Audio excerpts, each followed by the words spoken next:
everyone, my name's Hani. I'm a newly qualified doctor from London. This isn't the kind of video I ordinarily film. I don't know why I suddenly just decided to be a YouTube fave, but here we are. You're not about to get on this flight, sis. I was interrogated for just under 2 hours.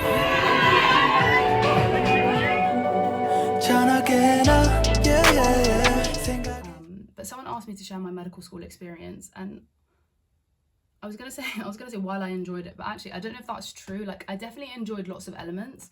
I definitely don't regret going to medical school, but I just think there was a lot about the experience that was extremely problematic, and yeah, I just want to share that experience because I feel like I haven't heard anyone share this perspective, but I know that other people must have similar feelings. And before you downvote me to hell, I don't hate medical students. Like, this isn't a drag at anyone. Like, I'm not here to like bring anyone down, but rather I would prefer if you think of this as like a call to action. Like, if you pay attention to some of the things I'm saying, and if you identify these things in your own experience, or maybe you're someone who does some of these things, like, please just kind of reflect on what I've said. And this is very specific to my experience at my medical school in the UK. As a black girl, as a black Muslim female. So I really want to get across that this is a very specific experience, but it is the experience I had. So one of the things I absolutely hated about medical school was that there's a very specific mold to a medical student. It's a very specific type of person. And as a black Muslim female, just existing, I was deviating from that norm. So before any of these other things about me specifically, like my personality, my interest, before any of that comes into it, I already kind of felt like the black sheep, like literally the black sheep. And the classical medical student is going to be someone who is middle class, like quite wealthy, normally has at least one parent who's a doctor, often both. And even if they weren't at medical school, they tend to come from like very well-educated families. And at my medical school, it was largely white British people and British Asian people, like, so normally with like ancestry from like India, Pakistan, etc. And my medical school actually is the most diverse in the UK. But the problem with these diversity statistics is often, what I say often, this is actually what they do, I did actually look it up, is they'll group white, but they'll also group BAME, so black and minority ethnic. And so they'll have like, let's say their BAME percentage is quite high, like let's say 40% are BAME, so black and minority ethnic. But within that, no one's actually broken it down by the different ethnic groups. Does that make sense? Or the different races. So it's literally just white and everyone else. So my medical school had about 400 to 450 per year. And in my year, maybe there were about 10 black people. Does that make sense? So even though we've got this big percentage that are BAME, actually there's a very small proportion of that are black. But when you've got someone like me, who literally black Muslim female, like already diverging just by existing, also from a very working class background, neither of my parents went to university. I'm the first person in my family to study medicine. Like, where does that leave me? And obviously that could be like a personal thing, like maybe I just had a chip on my shoulder or whatever, but actually I know that it wasn't. People literally had this impression of me that I was like really funny, which, don't get me wrong, like my friends find me funny, but people would find me funny before I'd even spoken to them, and like people would think I was cool. Just because, like, I guess black people are cool. And it's a thing where, like, yes, fair enough, like I am those things, but I haven't actually been those things yet in your company, but you've decided these things about me. And obviously I've chosen quite good things to start off with, but people also thought I wasn't switched on, like I wasn't that smart. So often people would ask, my medical school had a foundation program. So they had this program where if you are from like a deprived background, so if you went to like schools that weren't as good and you had like your family earned below a certain amount per year, you could apply for this alternative entryway into my medical school, where you spend an extra year like brushing up over like the basics, but you can get in with lower grades, and you have your offer to get in is adjusted. People just always assumed I was on that, like without basis. People were like, I remember I was in a dissection tutorial and a girl just turned around and said, "Oh, are you EMDP?"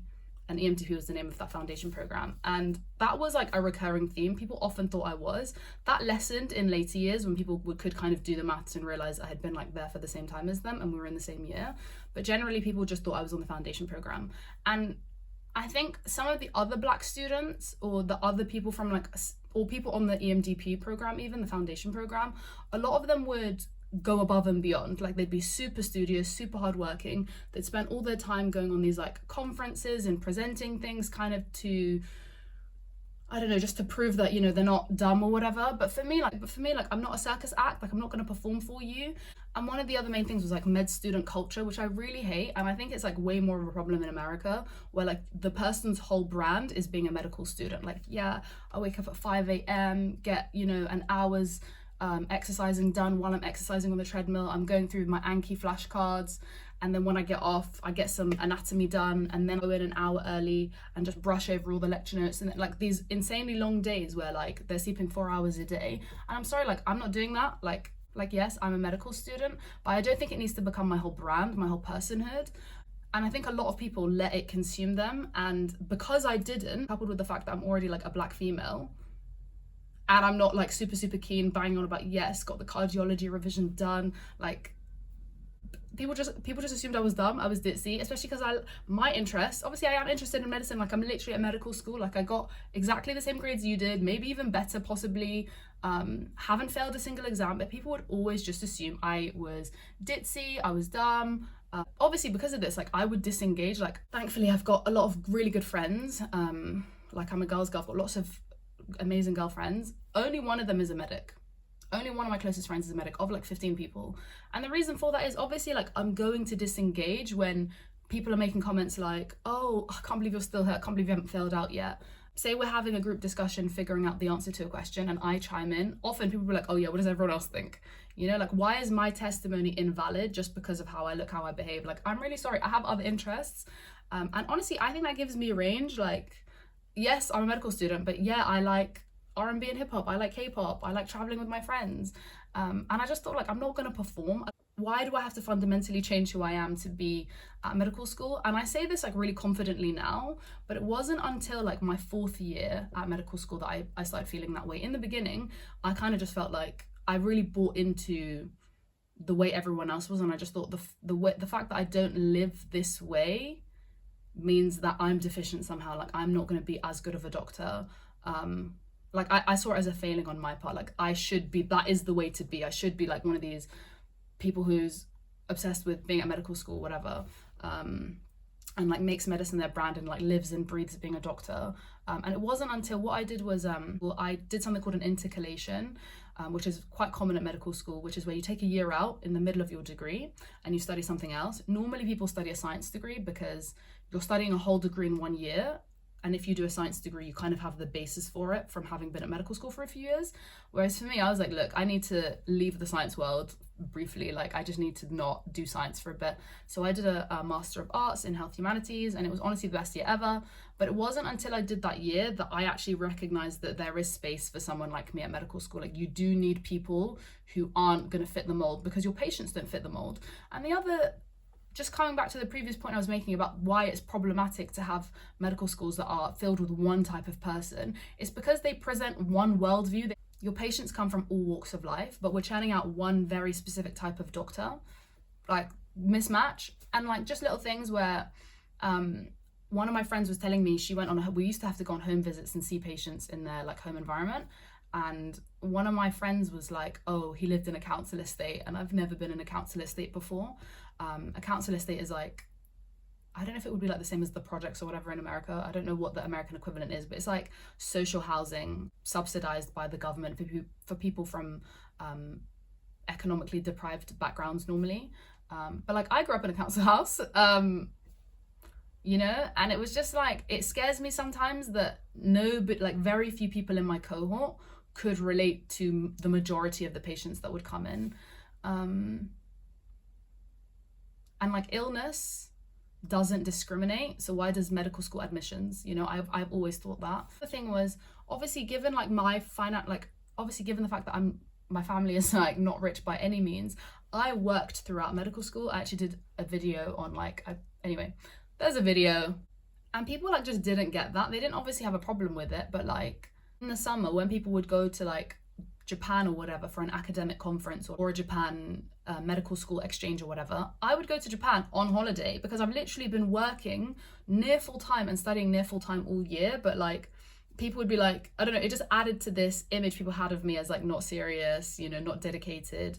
And I know why I became a doctor, and it wasn't to flex being a doctor. Like I wanted to be someone who I said this before, like I wanted to advocate for people from my kind of background, like people from marginalized backgrounds, people who don't speak English that well. Like I want to be a doctor who will really try and understand something from a transcultural lens. Like I want to invest time and energy into understanding my patients' cultural contexts, and taking a moment to reflect on how that might be impacting on how they've presented today.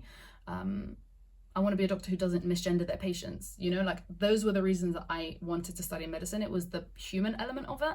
And I guess, you know, that probably is the case for a lot of my peers. And this isn't a judgment at all, but it's a very specific type of person. It's a very specific type of worldview. And I just think people aren't making enough of an effort to rid themselves of it, or to acknowledge that there are other ways of living, there are other ways of being. There's a really good book. I could honestly rant for ages. There's a really good book called Limits to Medicine by Ivan Illich. It's also called Medical Nemesis. I suggest anyone who's watching this who hasn't read it already, please read it. And it's just a book that explores some of the limitations of modern medicine. And I just think it's a really, really important read. And I can think of so many instances where people said things that just alluded to like me not being smart, me being ditzy, me being like a funny person, like not serious, like haha, you're still here.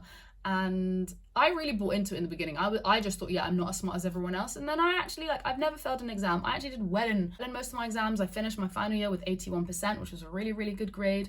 And I realized this in hindsight, that like a lot of the people that were slating me, like they weren't doing numbers like I was. And this is not, I don't mean to be self-important, but it's just, I just realized like, I just had the maddest imposter syndrome, and it was totally, totally unnecessary. So like, just believe in your source. Like if there's anything to take away from that, take that. I remember we had this like reflection group. I don't really remember why we had it, but it was me, this other black girl, and like 8 white people. And one of the white guys in my year, he would always do this to the other black girl. When she came in, be like, yo, yo, yo, yeah, fist bump her. And it was just, I thought, look, let me not intervene if this, because she would laugh along. And I just thought, let me not interfere if they have like, you know, their friend, maybe they know each other from before, because I met all of them when our study group got initiated. And I just realized after a while, like, nah, there's no, like, I just could sense the awkwardness in it as time went on. And it was literally just because she was black. And yeah, so things like that scare me, because obviously these little biases, I mean, maybe you can laugh them off, but they feed into these larger systems of systemic racism. And we've seen that there are racial disparities in healthcare that are propped up by instances of racism like this. So yeah, like, I don't know, it was very, very long being a black girl at med school. Okay, so the second thing I hate is not really an indictment on medical students. I think this is more about medical school, but just how ruthless it is. The fact that people don't share notes, people will lie about how much they've studied. People say, like, I haven't studied at all. Meanwhile, the library security guard has a very different story to tell. People would go on like these study courses secretly without telling anyone, rather than being like, oh, you guys, there's this really amazing study course going on. And the reason I'm saying I'm not going to blame the medical students and I'm going to blame the medical school is because I think people are set up to be that way, to be ruthless, because you know, often we're ranked against each other, we're competing against each other for like similar things. So I do get it in that sense, but I absolutely don't support it. And I think the medical schools need to fundamentally rework how the institution works if it's producing that behavior, because fundamentally we're all here to try and make sure that people don't die. Like the fact that people are withholding knowledge from each other in the name of like just advancing your career at the expense of people's lives, like that is so problematic.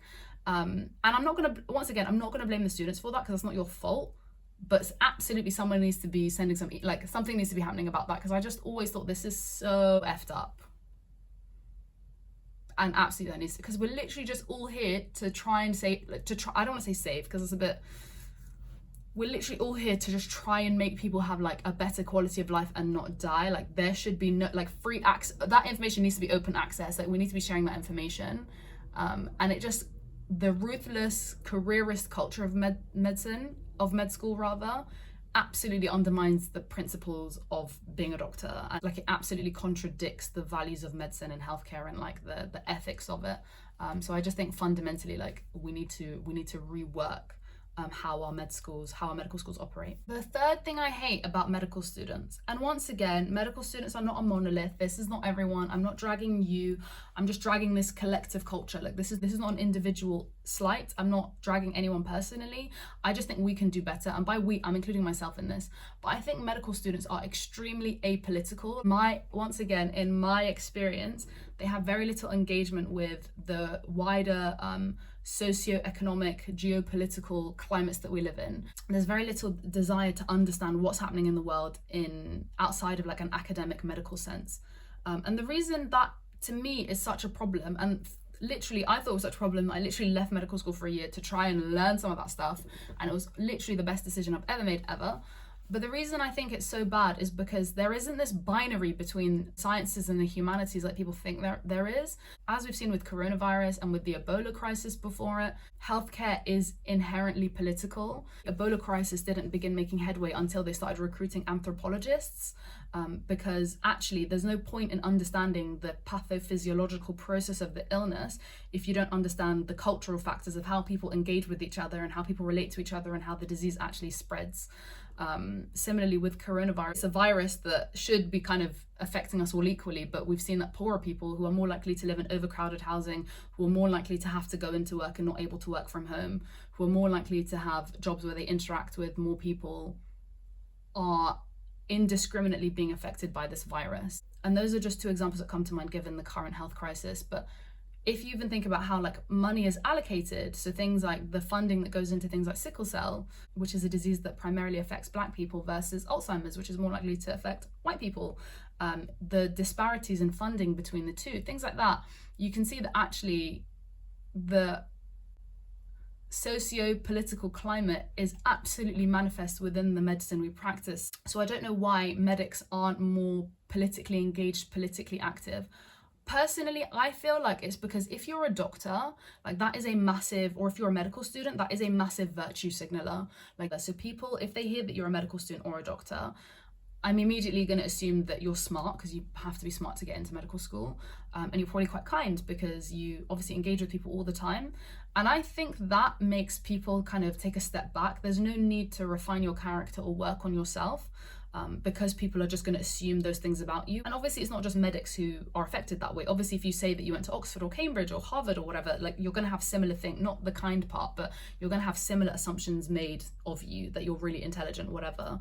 I don't know, if you work for a charity, people are going to assume you're kind. Like, it's not something that only happens to medics, it happens to other people as well. But I think being a doctor shouldn't be the pinnacle of your life. It shouldn't be what makes you you. And I think for a lot of people it is, and I never want to be that person. So if anyone sees me ever going down that path, like, please just intervene.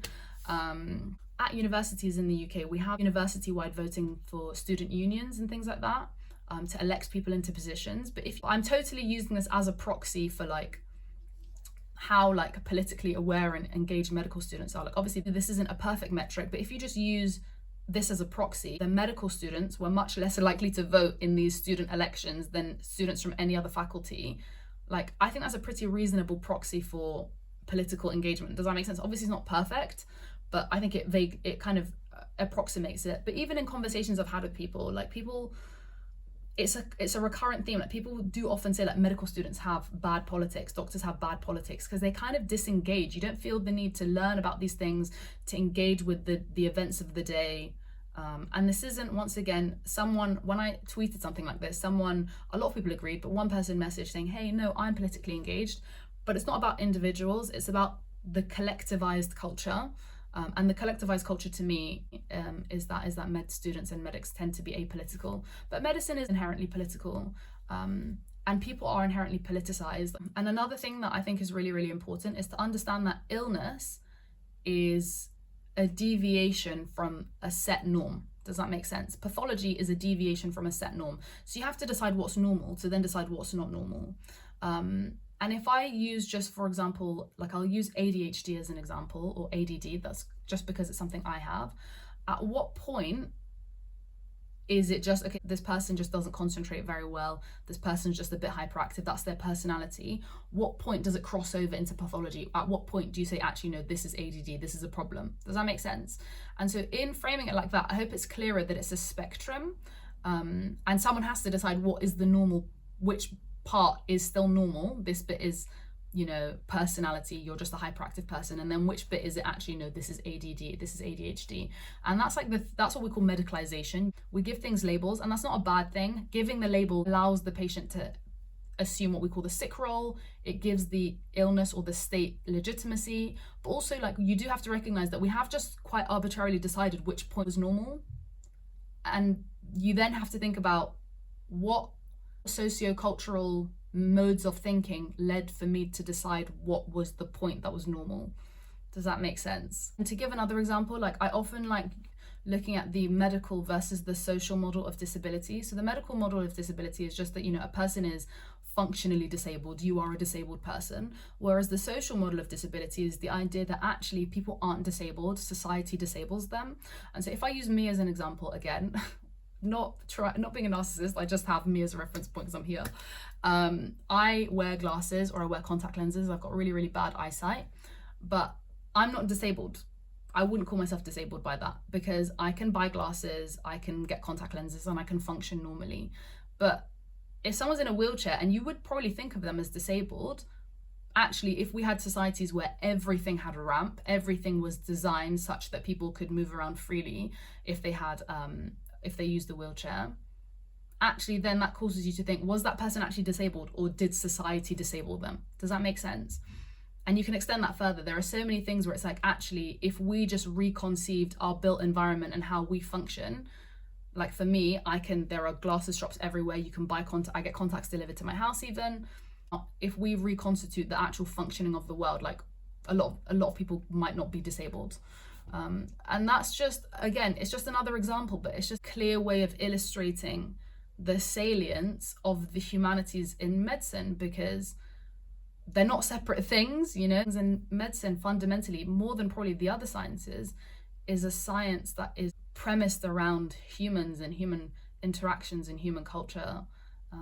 So I really think it's so important that we don't divorce those two things. And the next thing I hated about medical school wasn't something I realized I hated until I went and did my master's degree, my year out, where I did humanities for a year, and I wrote essays for a year. And in that year, I really realized how deficient my thinking was. And it was an extremely humbling experience because I just realized, like, yo, like, medical school ain't shit. Like, and not that it isn't, like, don't get me wrong, but I used to see the STEM versus art debates on like Twitter, and people are like, oh, STEM, like, you know, people just argue STEM students have it so hard, no art students, like it's, anyway, people would always debate. But I guess having done both, like I have a Master of Arts, but also I have obviously my medical degree, which is a science degree, I guess.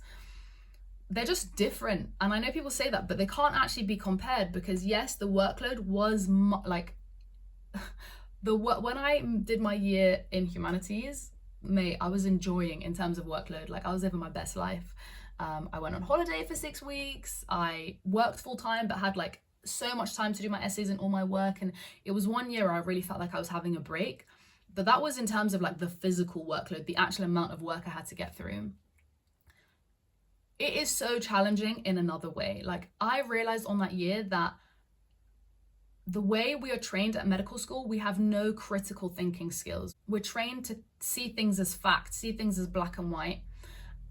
And I think that is I think that's problematic. I keep saying problematic, but I think that's a problem in and of itself. But I think that can be problematized further when it feeds into your behavior and your outlook and your way of seeing the world outside of medicine, which does.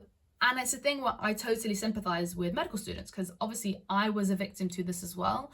When I learned something on my humanities year, it was never, this is the answer. It's always, here is a perspective and here is another perspective. And you're free to agree with either of these perspectives, but you're free to come up with your own, and you probably should come up with your own and maybe fuse the two and develop new strands and modes of thought. Whereas in science, it's like, I'm sorry, like there's 23 pairs of chromosomes and that's just that. Like I can't argue the case for that. You know, it is just like that. Or if I'm learning about how like a certain drug gets metabolized, that's just how it gets metabolized. There's no room for me to superimpose my own. Okay, I had to leave for a sec, but I'm back. And if you've gone this far, please like and subscribe. It helps me so much. But back to what I was saying, if you're an art student, or if you're an arts humanities student, your training is such that you learn that nothing is enshrined as fact. Everything is subject to like nuance and different interpretations, and that there's no right answer. But at medical school, or I guess any kind of scientific training, I can only really speak for medicine, everything is largely black and white. There's not that much room in the way that we're taught for my interpretation, and there's so much learning by rote that I think we actually get de-skilled in our critical thinking. And that was absolutely my experience, and it was my best friend we both took a year out and we did that humanities degree. We didn't do the same one, but we did ones that were very similar. And I'd read an article, because we'd have to do loads of reading for our essays, and they'd give us like set reading lists, and I'd read an article and I'd be like, yes, absolutely, this person went off, I totally agree with everything they're saying. And then I'd read the next article, which is opposing it, and I'm like, yo, this person went off as well. And I realized I'm not used to actually being like, yo, wait, here's the flaws in this argument. This point is fallacious. I don't agree with that. This assumes this. It was a very, very steep learning curve, because I realized I just accept everything as fact. So I'd read these two papers that are totally opposed, and they're literally arguing opposite points, and I agree with both of them. And it's because of me. It's my deficiency. Like, I didn't have the critical thinking skills to distinguish fact from fiction, or my opinion from the author's opinion.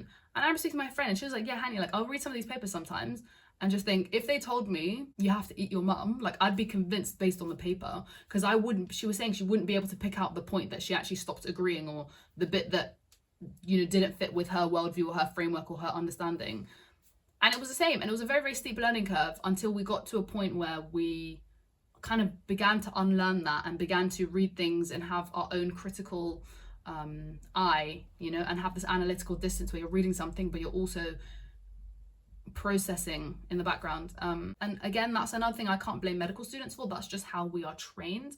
But the reason it becomes a problem is because we aren't able to apply like global lenses to our study and our practice. So when we talk about things, like I mentioned this in another video, but when we talk about, you know, erythema or flushing or pallor or cyanosis, these don't really fit in a global context.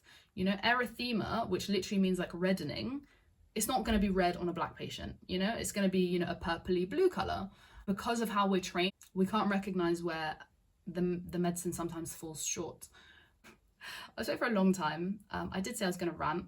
If you got this far, please like and subscribe. I'm super, super grateful to everyone who has already. And if there's anything you agree with, disagree with, leave a comment. I would love to see what everyone else thinks. And obviously I recognize, once again, this is my very limited worldview as someone who is from a particular background, studied in the UK. You know, I recognize there are all of these lenses that are imposed on my experience, and that other people's experiences will be different. But I would love to hear from you guys. That was super, super long. Well done for it this far. People literally say I could talk for England. And I'm kind of glad I did this video, because while I enjoyed the other videos, I felt they were a bit impersonal, and I just wanted to kind of share my authentic story. And I think this is part of it. So once again, thank you so much. Take care, stay safe. Bye, everyone. Yeah, dirty.